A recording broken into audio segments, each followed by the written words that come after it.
Hello guys, आप लोगों का स्वागत है मेरे इस चैनल पर जिसका नाम है अलोन मांगा एक्सप्लेन। आज हम देखेंगे रैंकर रिटर्न्स के एपिसोड नंबर 1 को।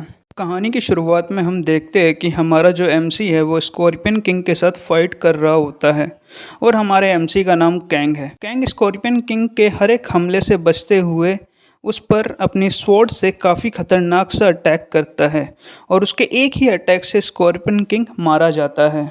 कैंग कहता है कि इसको डिफीट करना काफ़ी ज़्यादा आसान था। अब मैं इन चीज़ों से काफ़ी ज़्यादा बोर हो चुका हूँ। कहानी सुनाने वाला बताता है कि यह एक वर्चुअल गेम है। इस वर्ल्ड का नाम एरिना है। इस समय कैंग इस वर्ल्ड में फर्स्ट रैंक पर है। कैंग कहता है शायद से अब मुझे रियल वर्ल्ड पर ज़्यादा फोकस करना चाहिए, छोड़कर रियल वर्ल्ड पर ज़्यादा फोकस करना चाहिए। नेक्स्ट सीन हमें एक रेस्टोरेंट का दिखाया जाता है।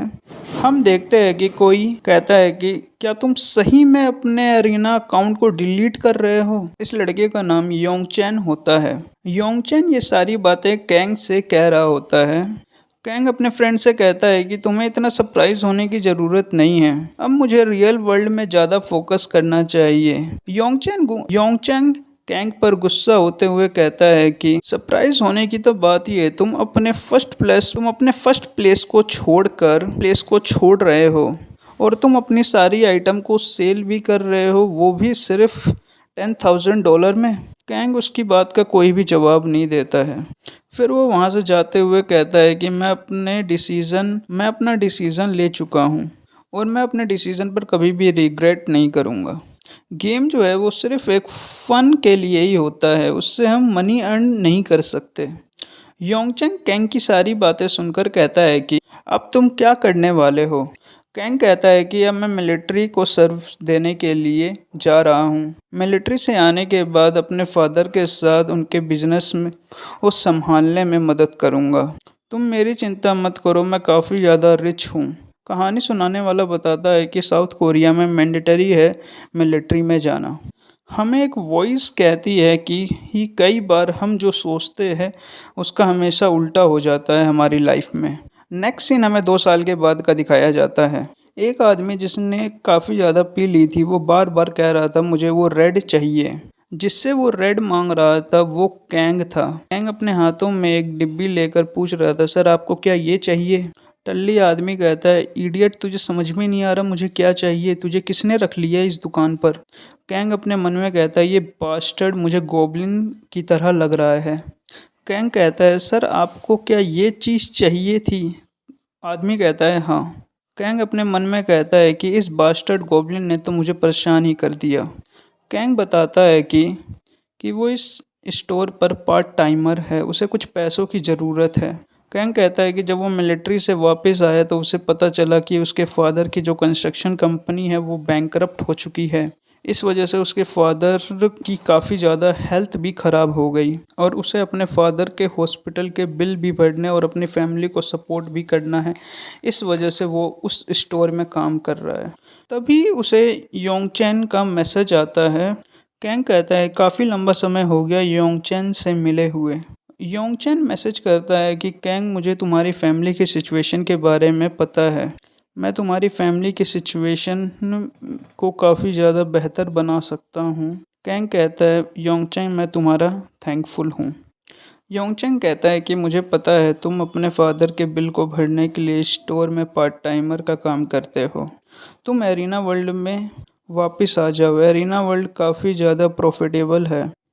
गेम में तुम अपनी रैंक और एक्सपीरियंस के साथ प्रो प्लेयर भी बन सकते हो। कैंग अपने मन में सोचता है कि अगर मैं अपने रैंकर वाले स्टेटस को पा लेता हूँ तो क्या मैं अपनी फैमिली की सिचुएशन को बेटर कर सकता हूँ। अगर मेरे पास एक भी चांस है तो मैं अपनी फैमिली ही की कंडीशन क्यों नहीं बेटर कर दूँ, तो मुझे एक बार ट्राई करना चाहिए। नेक्स्ट सीन हमें एक मॉल का दिखाया जाता है। कैंग उस मॉल में अपने लिए गेम को खेलने वाली आइटम को खरीदने के लिए गया था।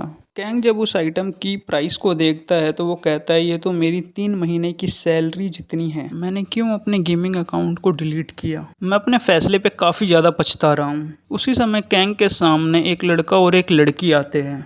लड़का कहता है क्या तुम कैंग हो। कैंग कहता है क्या तुम मुझे जानते हो। लड़का कहता है मैं जुंग हूँ, तुम्हें शायद मैं याद नहीं हूँगा। जब वो अपने माइंड में सोचता है ये तो मेरे डैड के पार्टनर का बेटा है। जुंग कहता है शायद अब मैं तुम्हें याद आ गया हूँगा। चलो ये ज़रूरी नहीं है कि।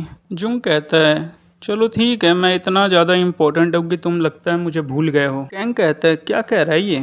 जुंग कहता है मैं तो मजाक कर रहा था, रिलैक्स। कैंग तुम मुझे ऐसे भी मत देखो, तुम मुझे डरा रहे हो।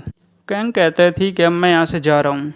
जुंग कहता है हाँ तुम चले जाओ, तुम जैसे कचड़े की यहाँ पे कोई ज़रूरत नहीं है इस मॉल में। तुम यहाँ से कुछ भी नहीं खरीद सकते, तुम्हारे जेब में कुछ पैसे भी नहीं होंगे यहाँ से एक चीज़ भी खरीदने के लिए, क्योंकि तुम्हारी फैमिली बैंकरप्ट जो हो चुकी है। कैंग कहता है ये सब तुम्हें कैसे मालूम। जुंग कहता है मुझे कैसे नहीं पता होगा, क्या तुम्हारे पेरेंट्स ने अब तक तुम्हें कुछ नहीं बताया। जुंग उसके सामने तभी हंसते हुए कहता है कि ये जो भी कुछ किया है ये मेरे डैड ने करा है तुम्हारी फैमिली के साथ। कैंग कहता है तुम ये क्या कह रहे हो जुंग। जुंग उसके कंधे के ऊपर हाथ रख के कहता है कि मेरे डैड कब तक तुम्हारे डैड के नीचे काम करते, अब देखो हालात बदल चुके हैं। मेरे जो डैड है वो टॉप पर है और तुम्हारे जो डैड है आज एक हॉस्पिटल में पड़े हुए हैं। जुंग कहता है लगता है तुम्हें ये सब कुछ सुन के शौक लग गया है। कैंग कहता है तुम्हारी ये सब हिम्मत कैसे हुई मेरी फैमिली के साथ करने की। तभी कैंग उसे गाली देते हुए उसके फेस के ऊपर काफी ज्यादा तेज मुक्का मारता है। तभी उसी समय उसके साथ जो लड़की आई थी वो भगती हुई आती है और साथ में उसके बॉडीगार्ड भी भागते हुए आते हैं। तभी जो जुंग के बॉडीगार्ड होते हैं वो कैंग को रोकते हुए कहते हैं कि तुम्हारी हिम्मत कैसे हुई हमारे फैमिली के सन को मारने की। जुंग के साथ जो लड़की आई थी वो कहती है मैं अभी पुलिस को फोन करने के लिए जा रही हूँ। कैंग चिल्ला कर कहता है कि जुंग मैं तुम्हें कभी भी छोड़ूंगा नहीं और तुम्हें मैं मार डालूंगा एक दिन। नेक्स्ट सीन हमें थोड़ी देर बाद पुलिस स्टेशन के बाहर का दिखाया जाता है। कैंग बारिश में भीगते हुए सोचता है कि इस दुनिया में सिर्फ और सिर्फ मनी जो है वो काफी ज्यादा पावरफुल होती है। मुझे उस जुंग के फैमिली से रिवेंज भी लेना है अपना, पर मैं अभी पावरलेस हूँ, मैं कैसे अपना रिवेंज ले पाऊंगा उससे। तभी हमें कहीं से आवाज आती है कि इसने अभी साइन अप करा है, उसके $5 मिलियन सैलरी है। अब जो ये एरिना गेम है वो काफ़ी ज़्यादा पॉपुलर और पावरफुल हो चुका है। फिर हमें पता चलता है कि ये सारी आवाज़ एक टीवी से आ रही थी जहाँ पे न्यूज़ चल रही थी कि जो एरिना गेम है उसने काफ़ी ज़्यादा इम्पैक्ट डाला है हमारे साउथ कोरिया पर। इस वजह से हमारी जो इकोनॉमी थी वो काफ़ी ज़्यादा बढ़ गई है। एरिना गेम जो है वो काफ़ी ज़्यादा वेरियस जॉब भी प्रोवाइड कर रही है। तभी उसी समय उसके फ़ोन पर योंगचन का फ़ोन आता है। कैंग कहता है कि मेरी बॉडी काफ़ी ज़्यादा शेक कर रही है।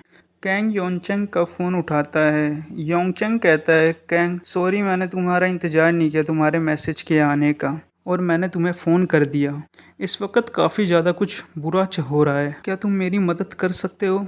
तुम वापस से आ जाओ एरिना वर्ल्ड में। इसी के साथ नेक्स्ट सीन हमें एरिना वर्ल्ड के गेम का हेडक्वार्टर दिखाया जाता है। कोई कहता है टीम मैनेजर यहाँ काफ़ी ज़्यादा प्रॉब्लम हो गई है, मिली गॉड जो है वो वापस आ चुका है और फ्रेंड्स मिली गॉड जो है वो कैंग का यूज़र अकाउंट नेम है। सर अभी हम मिली गॉड के यूज़र अकाउंट के होल्डर को ही ढूंढ रहे हैं। टीम मैनेजर उसके सामने आके कहता है कि जो उसका एम्प्लॉय है वो कहता है कि सर मेल गॉड नहीं मील गॉड, वो एक प्रोफेशनलिस्ट है इस गेम के अंदर, पर अब तक हम उसके अकाउंट के अब तक हम पता नहीं कर पाए कि मिली गॉड नाम से कौन खेल रहा है। पीछे वो लड़की बैठी हुई सोचती है कि वैसे मिली गॉड ने 2 साल तक गेम नहीं खेला और 2 साल के बाद वो अपना कमबैक कर रहा है। इसी के साथ हम इस एपिसोड का एंड करते हैं। अगर आपको एपिसोड पसंद आया तो लाइक शेयर एंड सब्सक्राइब।